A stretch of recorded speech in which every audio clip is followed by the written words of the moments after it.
Hello, and welcome to the How to Exit podcast, where we introduce you to a world of small to medium business acquisitions and mergers. We interview business owners, industry leaders, authors, mentors, and other influencers with the sole intent to share with you what it looks like to buy or sell a business. Let's get rolling.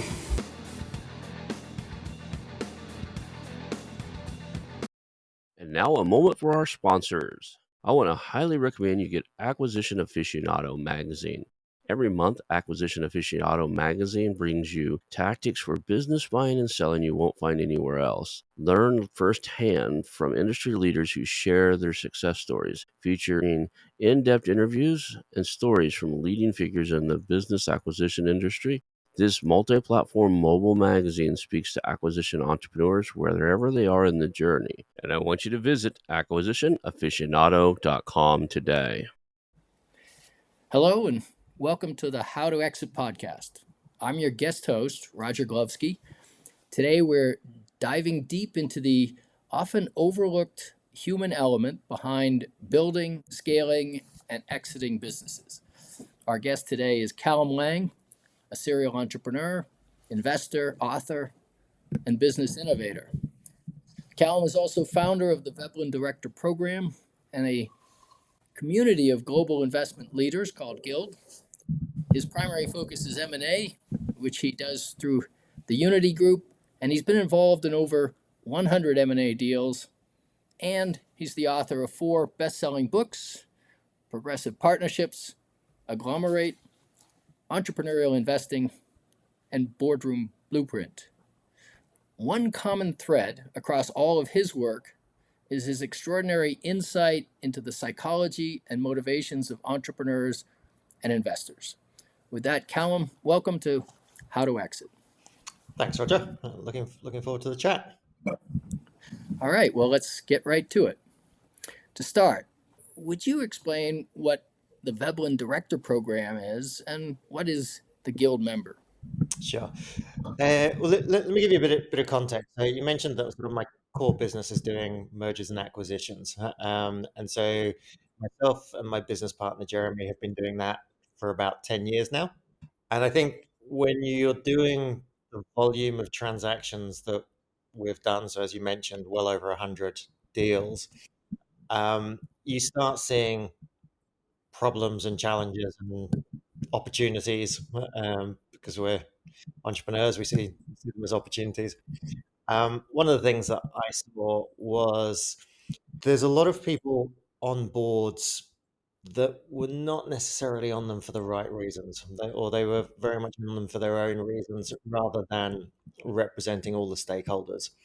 And I also saw that a lot of very talented people weren't ever getting the opportunity to sit on boards because they were the wrong gender, they didn't look the right way, they hadn't gone to the right schools, they weren't connected to the right people. Yet they were hugely talented and much more committed to the success of all stakeholders. And so one of the things that I was kind of lucky enough because of the M&A, I ended up on lots of boards.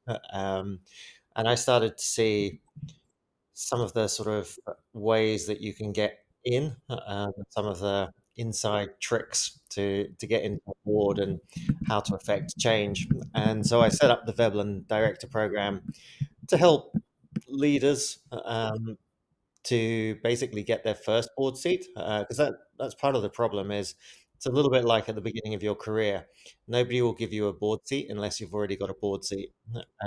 And so I set up Veblen Director Program to help people get their first board seats, and we've now got well over 250 people sitting on, I think, 350, 400 boards around the world, and it's great. It's an amazing community. And so that's its own separate business. It's got its own team. It runs. It's very effective. Obviously, some of those companies then want to go public or work with my other business. So that's a great value add. But the other thing that we noticed was when you start putting people on boards, one of our it's not enough just to sit on the board. I mean, that's great for status and prestige, and yeah, it can be quite lucrative. But ideally you want to be a great board member. You want to add real value. And when you ask companies what's the real value that they want from their board members, a lot of companies are trying to raise capital. And what we were hearing back from our members was like, I don't know anything about raising capital, but this company needs to raise some money. And so I've been raising capital for 15 years.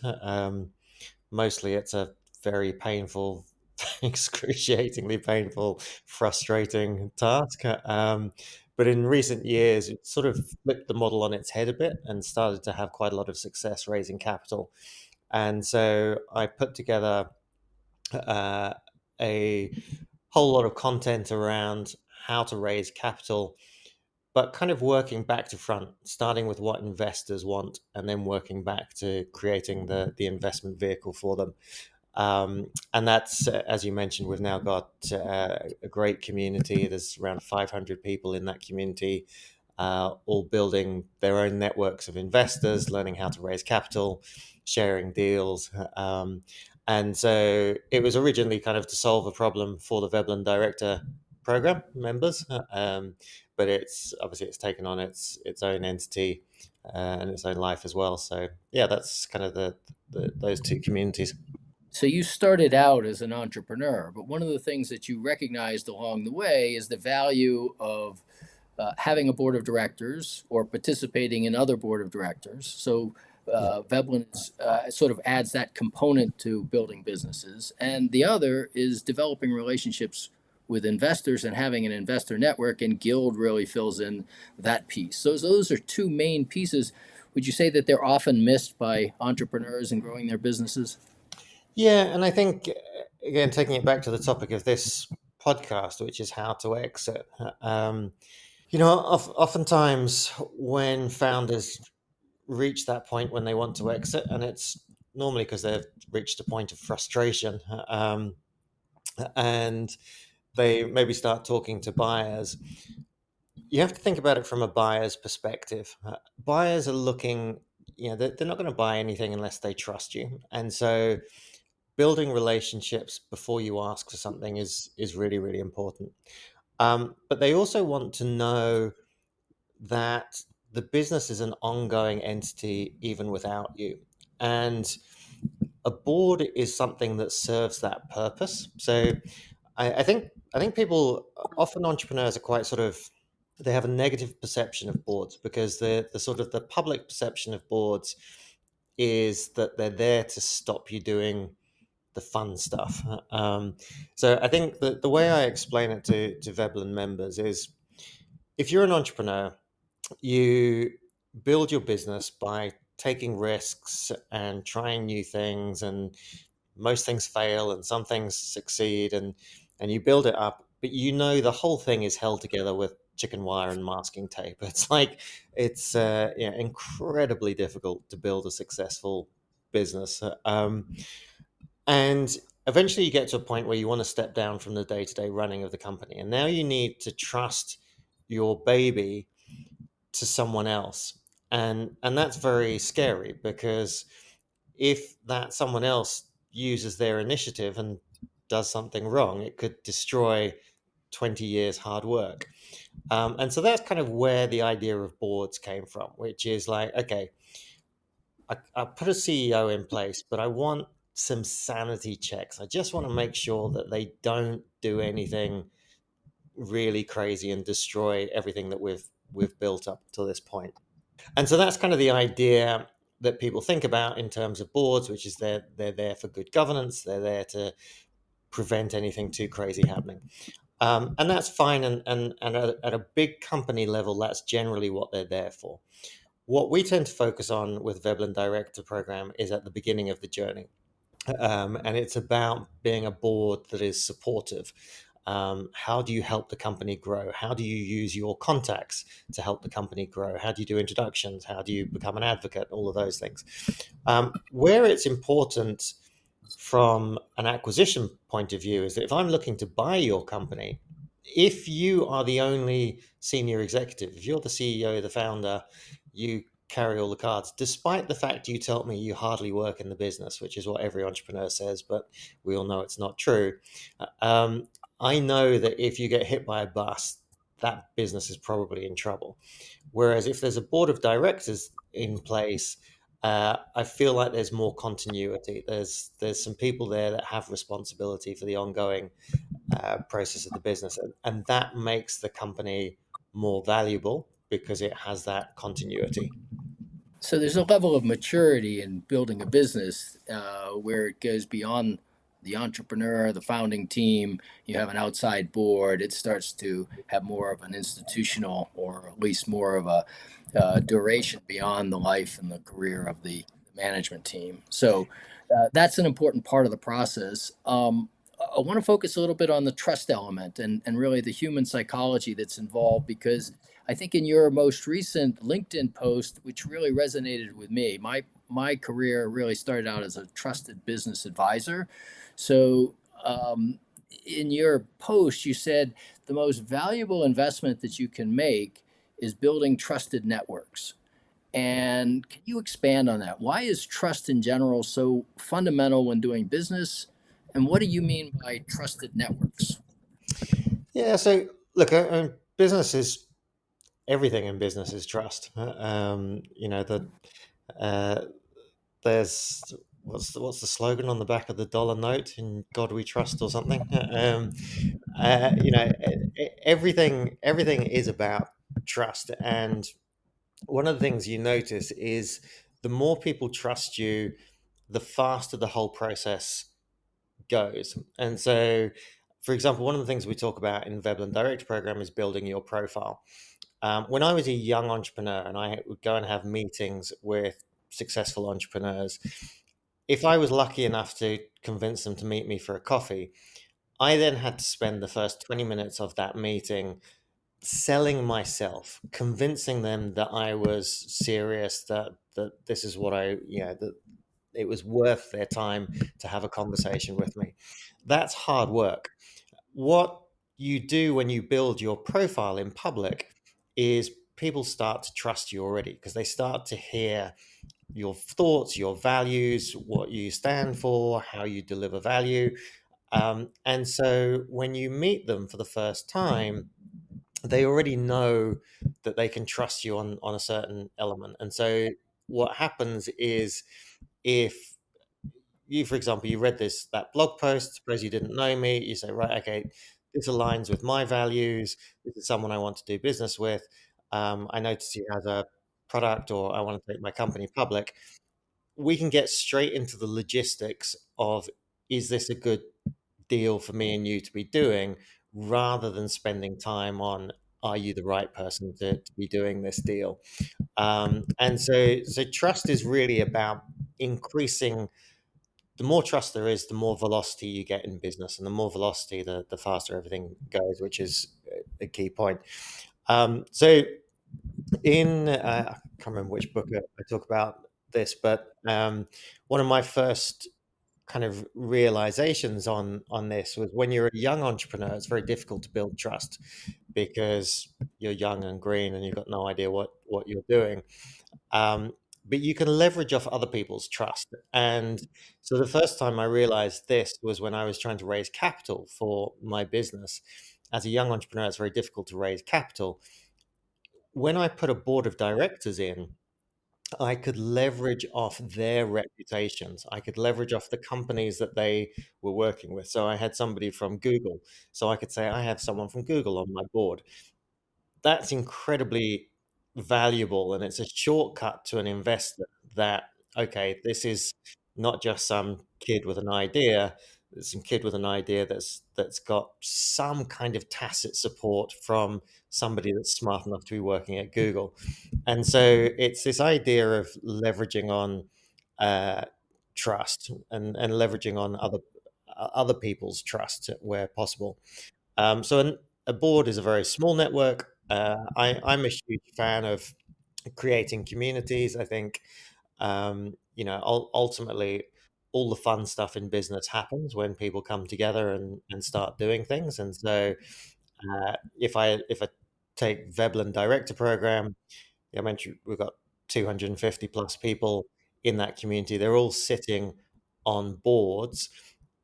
By definition, they're all ambitious, driven individuals. They're leveraging those board seats into other board seats. So that network becomes more and more valuable over time. And of course, now companies are coming to me saying, hey, how do we get in front of that network? We would like to pay to get our message in front of that network. So you can see a very tangible value proposition there as well. So yeah, look, I'm a big fan of building trusted networks just because it speeds things up. And the two kind of work hand in hand. You build this trust that gets you onto a board, and by being on a board, it creates credibility that gives people Exactly. more trust in your experience and your knowledge. So it's part of building a career, part of building a business. One of the things you mentioned, particularly in progressive partnerships, is really how to leverage relationships and how to continually to move up, if you will. And you have had a variety of different roles. One of the reasons I was excited about interviewing you was particularly because you've had the unique perspective of being an entrepreneur, being an investor, being building networks of people in a variety of different formats, being an innovator when it came to business models and knowing how to take companies public, and a variety of different roles where you had relationships with vendors, customers, investors, et cetera. So along the way, you've developed a broad range of tools and techniques that you use to develop the relationship, to develop the trust. How did you acquire that sort of range of sort of skills? Did it come naturally? Were you just good at sort of putting yourself in other people's shoes? Or was it skill that you sort of was hard won through a variety of, failed experiences? Yeah, I think it's mainly lurching from one failure to another. um, the, I think one of the things that I've done throughout my career is try and go one step beyond. So if I'm trying to sell to a particular type of individual, then I want to figure out what are the problems that that individual has, because then I can articulate my solution in the best way to them. The thing with that is that as you do that, you start to learn more and more about that individual. You see more problems, and then you see other ways to solve problems for them, and so you create a new business around that. And so you kind of, if you track my career, a lot of it is solving one problem and then going and that gets you into the heart of a particular client avatar, and then you realize that actually they've got this problem as well. So then you're going, well, okay, I've already got a relationship with them, so why don't I try and solve this problem? So if you take Unity Group, we had taking all these companies public. We wanted to find good people to sit on boards. We were finding people that weren't good people, and so it just became easier to train people up, start with people with good values and leadership tendencies, and then train them up and put them in. And then the big thing that they needed most was that they wanted to learn how to raise capital, and so then you add that component to it. So I think a lot of it is just being open to trying to understand what are the challenges that people are facing, and kind of work backwards from that. And yeah, don't always get it right, but if you're not asking the question, you'll never get the answer. Understanding other people's challenges is a real skill. Does it involve human psychology? Does it really just be about relating to people where you've had similar experiences? How do you do it? So I think you've got to start with a genuine curiosity, and trying to understand what is the issue, or what is the blockage point. I mean, I make a point of surrounding myself with smart people. I think at the heart of Veblen, or the heart of Guild, is this idea that if you surround yourself with people that are already playing at a higher level, it elevates you. And so, if I can continue to attract great people into my communities, then it forces me to play at a higher game. And you see that, yeah, a lot of the stuff that you're trying to figure out yourself, somebody else has already figured out. But yeah, I think you just got to get curious, and I think also being being clear on who you want to work with, I think is the probably the most overlooked piece. So yeah, lots of people kind of parrot the advice of follow your passion, and I've never been a huge fan of follow your passion because the market doesn't give a shit what you're passionate about. Quite frankly, it only cares about what it needs, and so what I what I think is far more valuable is to say who are the people that you want to work with, and when you figure out who are the people that you want to work with, and then combine that with something that you have some innate talent at, then it becomes much more fun because I mean we can all think back, if you think back to when you were growing up and you had some of those really terrible minimum wage jobs, but actually some of your fondest memories are often from those jobs. Like the jobs themselves were terrible, but messing around with your mates doing the job was a bunch of fun. So it wasn't actually the job; it was the people that you're with. And so, My first job was driving a truck, and we transported horses, and it was mucking out the stalls in the back of the trailer. It was not the nicest job, but we had a lot of fun doing it. Exactly right. I mean, and look, I did I you remember those VHS cassette tapes? I worked in a factory taking the stickers off those from the ones that had been returned. Like that was as yeah, this hot factory in the summer listening to rubbish radio over and over again. But we had so much fun because it was all young, bored kids doing exactly the same thing. Now I don't want I've got my own two young bored kids, so I don't want to hang out with them. I want to work out. I want to hang out with driven, ambitious people that want to make a real impact in the world. And so, if you start by figuring out the avatar that you want to hang around with, and then look at the problems that they face, and it's quite possible they're similar problems to problems that you face yourself. Then I think that gives you a very good basis and not just to monetize how to solve that problem for them, but to come at it from a place of real empathy because you understand, yeah, you care about them because you want to spend time with them, and so you have that interest and that empathy in their challenges. Well, I know that you also invest in companies really all over the world, and you've invested in companies in Colorado. So you might be familiar.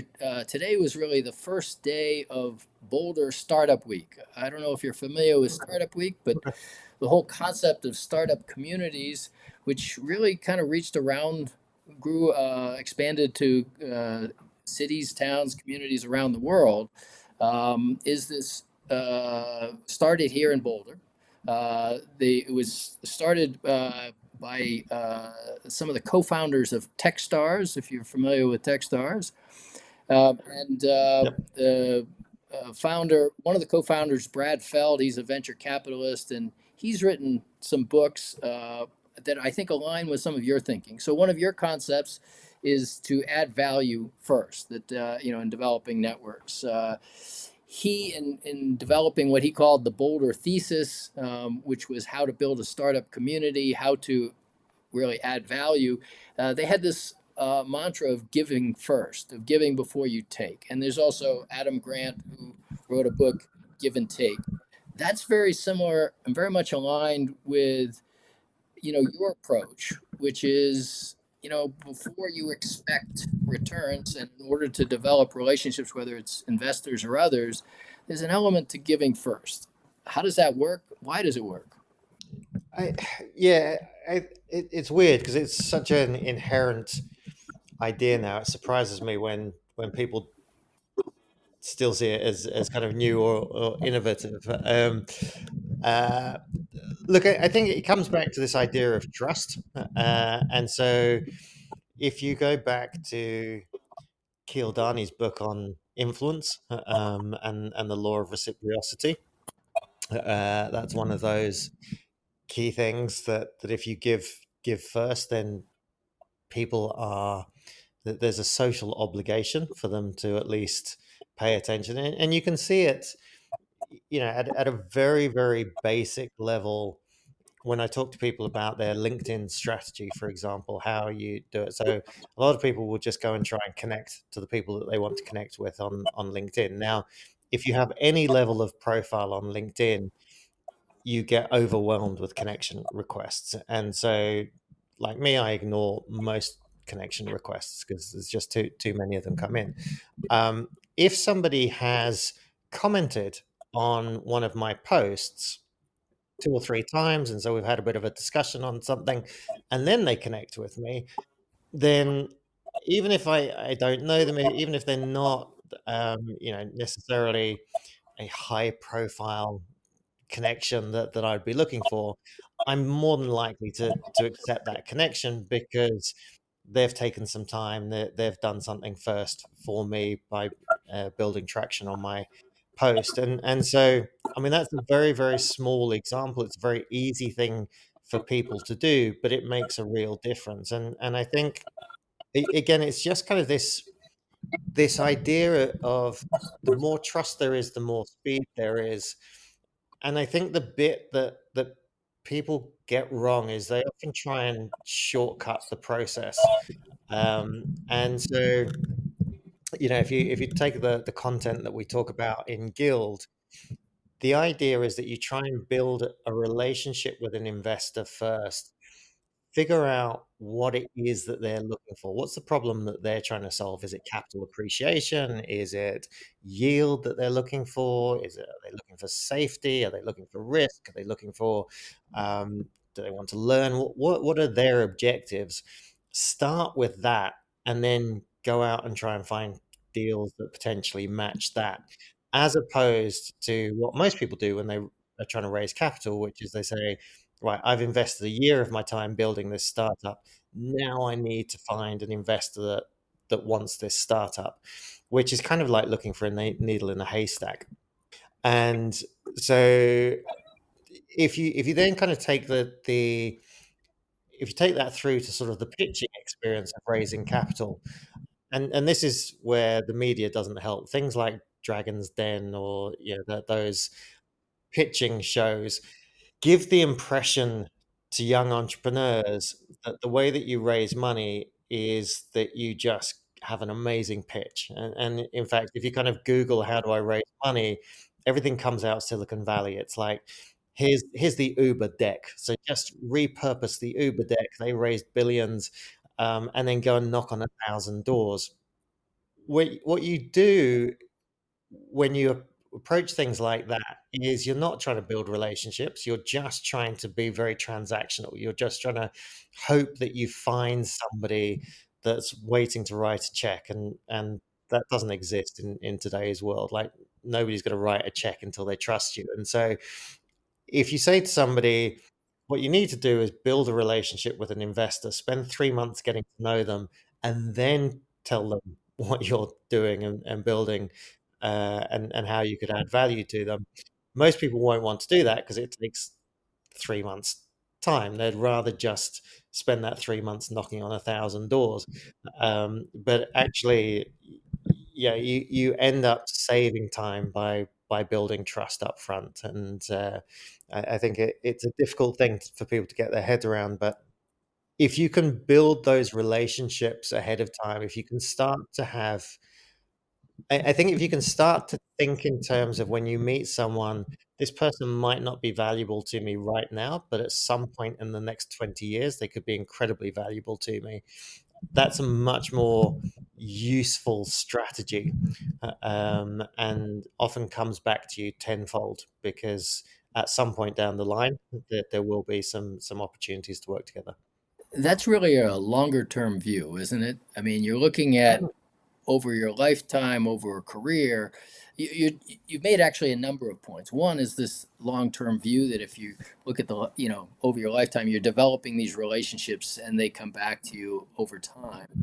The other is that it's just easier. It's just rather than going out and pitching to 1,000 investors, hoping that they will like your company, it's easier to get to know and develop a relationship with the investor, understand what they're looking for, and mold what you're trying to build to fit them, or to find opportunities that would fit their criteria.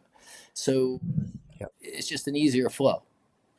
Yeah, and look, the example I give in Guild, and it's a brilliant example from the court records of when Elon Musk was trying to get out of the Twitter sale, but it's screenshots of his text messages to Larry Ellison, and it was when he was looking to buy Twitter, and he sent a message to Larry Ellison, the head of Oracle, and said, "Hey, I'm looking to buy Twitter.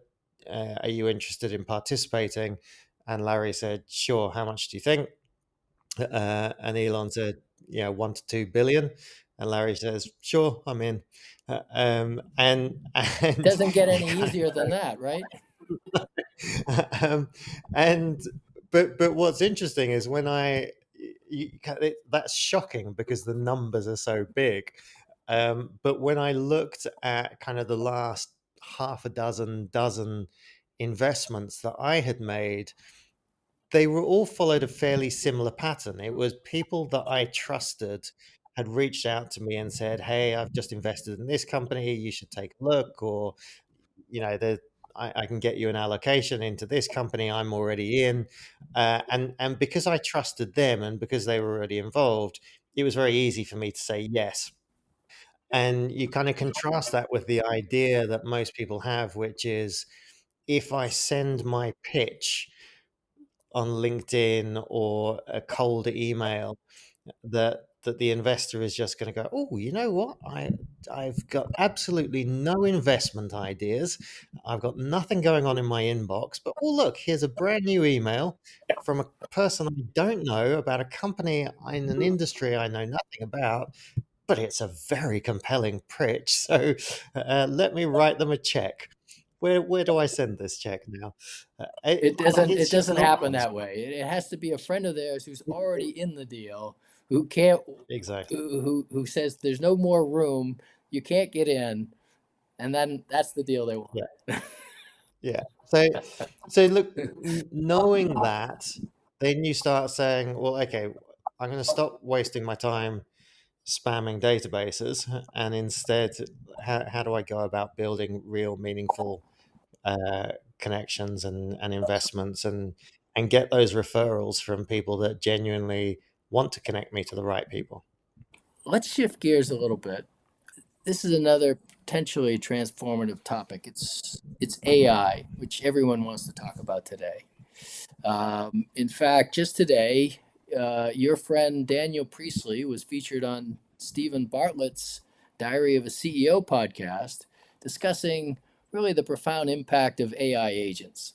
And during the podcast, Daniel described his experience of using AI for an M&A transaction, really using it from beginning to end, which he described as incredibly efficient and saved him at least $100,000, probably mostly in lawyer fees. But Mhm. given AI's rapidly advancing capabilities and in handling complex workflows, it can do data analysis, it can do outreach. How do you foresee this technology affecting really the art and science of building trusted investor networks?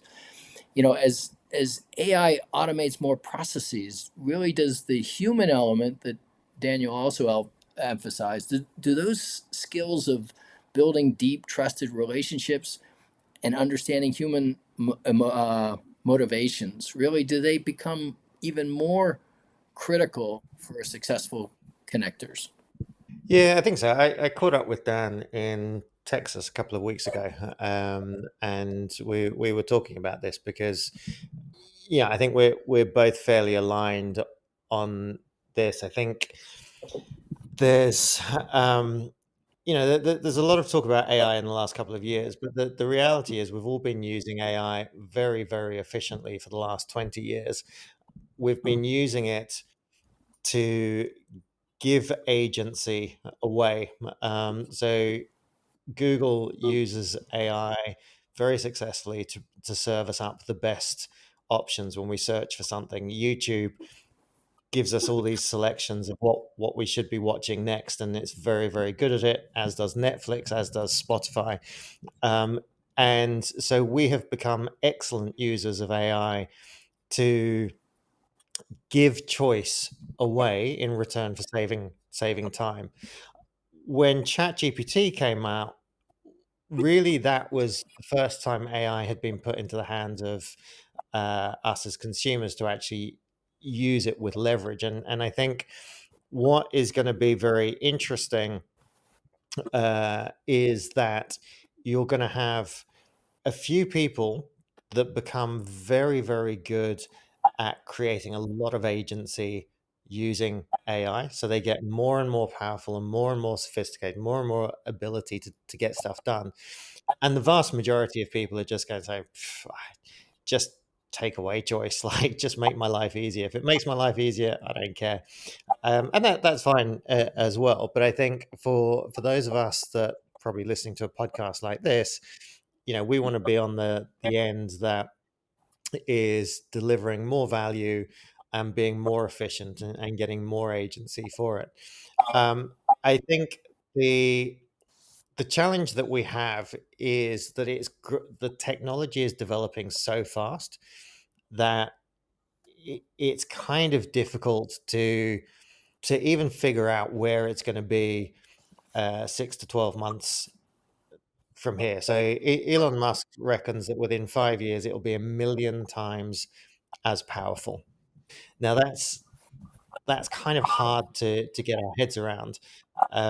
It's we can kind of get our heads around. Okay, it's twice as powerful as it was this time last year, but 1 million times as powerful. So one of the LinkedIn posts I asked a while ago was basically the prediction is that within 12 months from now, talking to AI will be like talking to someone with the entire globe's knowledge. So it's basically like talking to God. So the question is, what do you ask somebody that knows everything? Um, and for most of us, that question's just too overwhelming. Like, what? Yeah, what do you ask? Like, asking them how you make an extra $1,000 this month seems a little bit trivial. Asking them how you solve world peace might be too big. Like it's a little bit overwhelming, and so Well, but you um, kind of have to separate out sort of the consciousness, sort of this concept of AGI, general intelligence versus this sort of knowledge base, all the data in the world. So there's this human aspect of being able to think autonomously, being able to have seemingly consciousness, and I think that's to some extent where the industry may be going.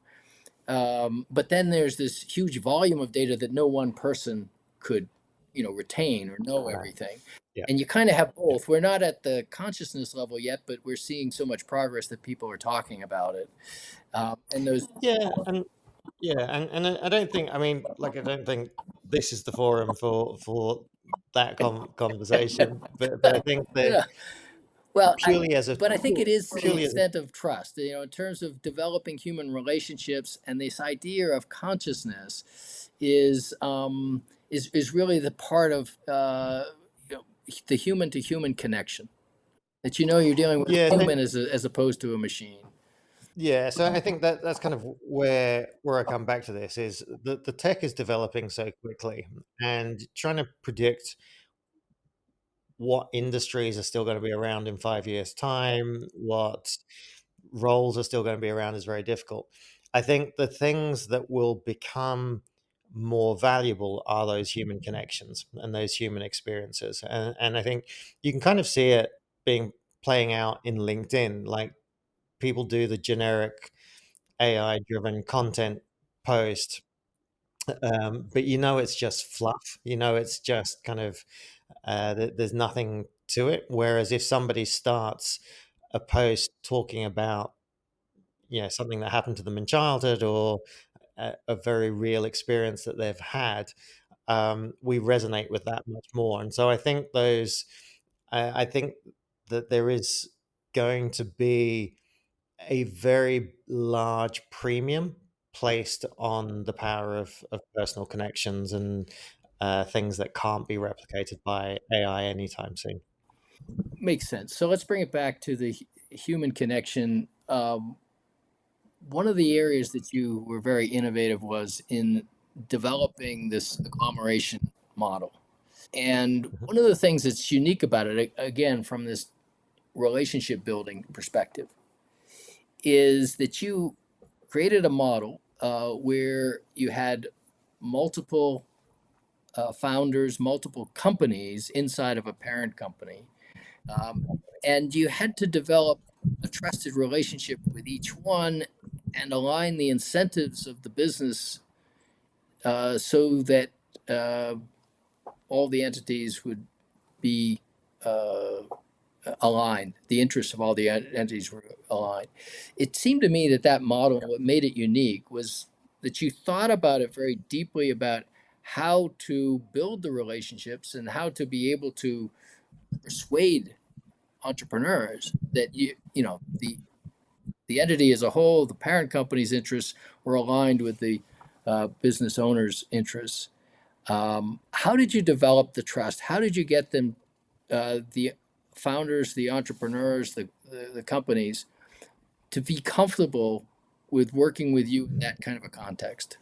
Yeah. So let me give some context to listeners. So the agglomeration model is basically we take a holdco public, and then we find owner operated businesses, typically old economy, 10, 20-year-old businesses, profitable, cash generating, in things like boring industries, accounting, transport, logistics, that sort of stuff. Those founders swap their private stock for public stock, but they carry on running the business. So, unlike private equity, we don't put in a 32-year-old with an MBA to tell them how to run their business. They carry on running the business the way they've always run it. And in effect, what happens is they become co-owners of a group of companies. So you have it's like a cooperative of small business owners that all have a vested interest in each other's success, but nobody can tell the other person how to run their business, and no one can tell you how to run your business. And so, look, that's one of those things that sounds fantastic on paper, and then you and then you realize that business owners are by definition bloody minded. Yeah, otherwise we wouldn't have got to where we are. And so putting a group of them together can be a little bit like herding stray cats. And so some of it we developed prior to launching the model 10 years ago, came out of the fact that we were small business owners. So it was like, what did we want? We wanted The reason we built the model was that small companies get unfairly penalized. It's very difficult. It's not a level playing field if you're a small company. You can't win big contracts because big companies won't give big contracts to small companies. You can't win the talent battle because you're competing against big companies with much bigger resources, and so small companies get stuck in this scale paradox. And so by putting them into a PLC, that solves that. So we started with trying to solve a problem that we faced as small business owners. We then had to say, okay, how do we get this aligned self interest? And again, it kind of started off with saying, well, all right, if we were going to try and exploit this system, how would we exploit it? And entrepreneurs by definition always like to push the lines and test the boundaries and things. So the way that we set the model up was every company is working on a perpetual earn-in model. So the more profit they contribute to the group, the more shares they earn. But then you realize that, okay, you could game that system a little bit. So you could put all of your expenses in one year, and so it goes down, and then you have a very profitable year and you get a bunch of bonus shares. So we introduced a high watermark. So you can't, to get your bonus shares, you have to have reached a previous benchmark, and so a lot of it sort of evolved over time, and we had some very smart people. I think the nice thing about it was, like I said, we've done over 100 transactions. So over time in different groups, that's been 100 people thinking about this problem and thinking about, well, how do you solve this in the most equitable way? And yeah, look, I think I think it'll always be a work in progress. I mean, I started a few years ago. I started working on kind of a bunch of work looking at companies that survive hundreds of years, because in modern society, nobody talks about longevity of companies. Everything is about growth. So Wall Street is all about growth. Yeah, the longest Wall Street can think about is 90 days.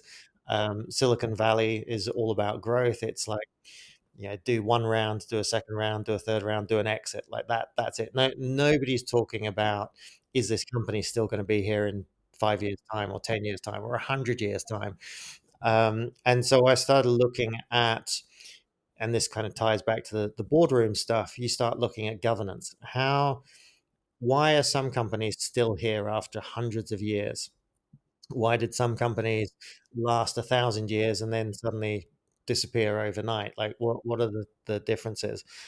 And uh, so a lot of kind of what we built into the agglomeration model is really around taking those best practices of building for longevity rather than growth for the sake of growth, which is kind of counterintuitive in today's market.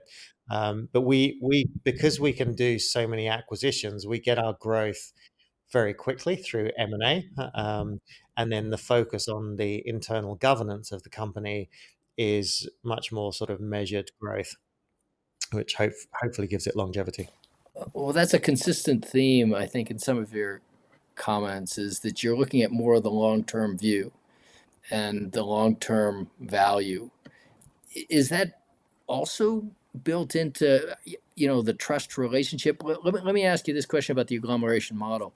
Do you think that people were trusting in the model itself as being self-perpetuating and working for everyone's best interests, and that the consensus would, 100 people working together would solve the problem? Or do you think they were trusting in you and the people who conceived of the model to lead them in the right direction? So I think it's a combination of both. So they've got to believe that the model is going to work for them first of all, because when they first come into it, they don't care about everybody else in the group. They just want to know that they're going to be better off in the group. And so if they can see that they can win bigger contracts, if they can see that they can have some liquid stock as opposed to being completely illiquid as a small business, that they can be part of something bigger, that they can have smart people around them with a vested interest. All of those things are things that they're going to take from it, and so they have to be sold that that's going to be in their best interests. Um, Going back to the sort of concepts of progressive partnerships, which is all leveraging off, starting small and then leveraging off. The first deal is always the hardest deal to do. The second deal is much easier because you've already got one deal in. So when we've got 30 companies in the group, convincing another company to join the group is relatively easy. It's a So it sort of gets progressively easier because there is that default trust. Well, okay, if 30 other companies have already come in, the whole thing sort of builds momentum. And so, yeah, look, I think it has to be a combination of things, and it always has to start with solving the needs of the individual first, and then they can look at the bigger picture after that. So you really pioneered this agglomeration model. Where do you think it is today? You had mentioned it's sort of always evolving. What are your current thoughts on the situations in which the agglomeration model would best fit? So I think I mean, actually, if you look at the most successful investor of all time, he has an agglomeration model, which is Warren Buffett basically bought companies and said, just keep running them the way you've always run them. Like, I don't want to get involved. Like, wouldn't buy it unless it was a good company. And so we just did that, but we focused on much smaller companies. I think we built it very much from the bottom up to solve a problem for small businesses. And then some of the mistakes that we made, and I like to think we've made every possible mistake along the way, is we just sort of followed best practice for the capital markets. And what we discovered was the capital markets aren't actually particularly healthy for small businesses, micro caps, small caps. And the advice that the investment bankers give you is basically do what big companies do. So follow the best practice of an Apple and a Berkshire and a Meta and stuff. And that actually doesn't make sense. It's you should do that when you're a big company, but you're not a big company. So trying to play big company games when you're a small company is fatal. And so the biggest sort of jump in shift in understanding came after about 8 years of doing this, when we sat down and said, okay, let's do this, flip this on its head. So what we've done is we've built this from the small business up, and it's very, very successful. It helps small businesses grow. Now let's flip it from the point of view of an investor. If you were going to invest in a new public listing tomorrow, what would you want from that company that would make this an unbeatable investment for you? And basically, what we realized was that as an investor, you actually really don't care about the company, you care about the other investors. So you want more people to want to buy that stock than want to sell that stock. Really, that's all. Okay, so my apologies. We seem to have lost connection there. We're back. We almost were ready to wrap up the interview, so we'll just ask you one more question. Thank you very much for our indulging with the technical issues. But Callum, I wanted to get your sense that really, given the market conditions, I think, particularly in 2025, really we're in an uncertain economic climate, geopolitical tensions. They're affecting business relationships between entrepreneurs, investors, acquirers. Is it making it harder to build trusted relationships? Or perhaps is it even more critical, to have that ability to bridge the gaps? What's your thoughts on where we are in the uncertainty? Yeah, so look, I think there's always uncertainty. I think we all kind of have this idealized view that things were easier before, but yeah, whether it's COVID or terrorism or yeah, there's always something that we're Brexit, whatever. We're always lurching from one thing to another.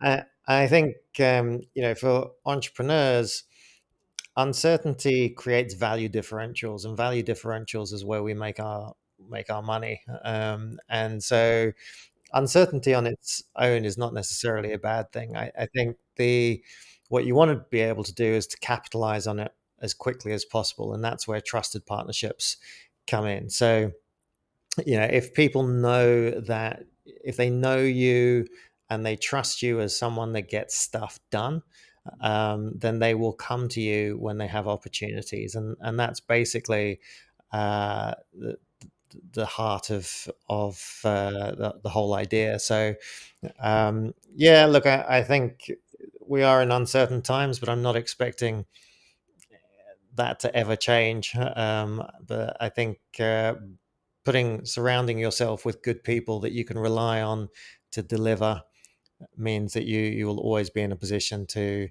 profit from that uncertainty. Well, this has been fantastic. Callum Laing, thank you so much for sharing your deep insights, particularly into developing strategic relationships and navigating the human side of business. Um, and I want to thank Ron Skelton for giving me the opportunity to host today's interview. With that, I hope to see you again. And for those who want to connect with me, you can find me on LinkedIn, just Roger Glovsky. So with that, thanks very much.